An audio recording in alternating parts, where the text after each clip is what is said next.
Hi guys, welcome to Sons of Cain. This video we're going to take a kata that we've seen before. It's Reflection 1 from Mark Shuey's Cain Master System, but we're going to give it just a little twist.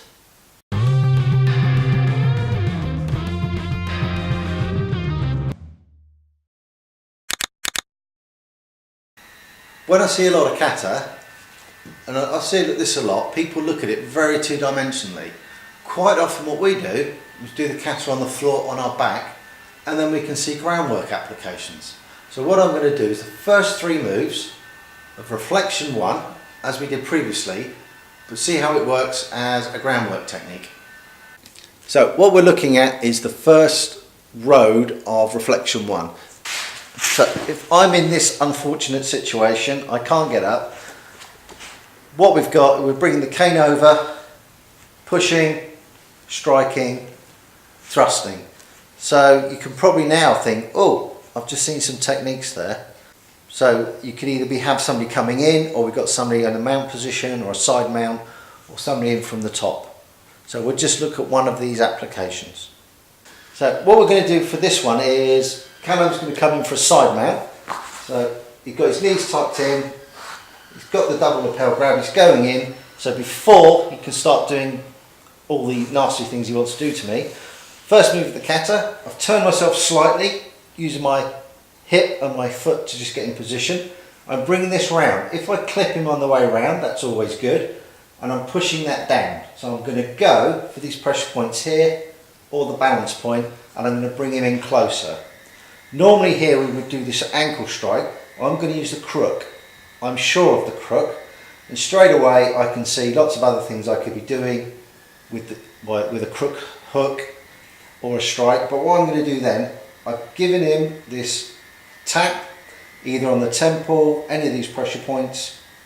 I've struck him here, and then thrusting him off, I would actually bring him in a bit more, because then I can strike. But when I'm striking, I'm not just pushing with my arms, I'm actually going to push with my heels and my hips as well.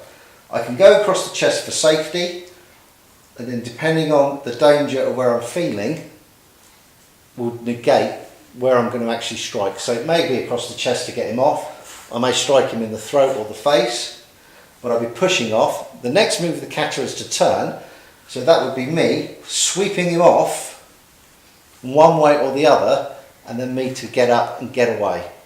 So all I've done is changed the attitude of where the attack's coming from. So very simple, he's coming nice and tight, I'm bringing him in, I bring him in close, I'm striking, I can swing it round as I'm striking, and then I'm clearing him off. And then I'm going to use my cane to get away. If he's still got a grip, rather than striking here, I can break his wrist with my cane, strike across here. So you will see different things each time you do this, and that is what you're looking for, the opportunity.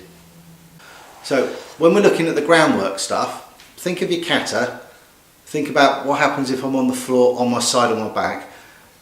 Next time we could be doing this, he might be kicking me from the foot end or the head end, it might be a full mount, he might be coming in for a choke. So look at the techniques and see how it can apply. And as we always said, if you've got one answer for all your questions, you won't get that mind jam of lots of techniques of which you're trying to decide to do.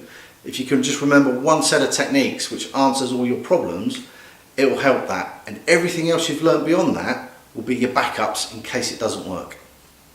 Thanks for watching guys, we hope you liked the video. As usual, give us a thumbs up if you like it, write a comment down below, share it with your friends.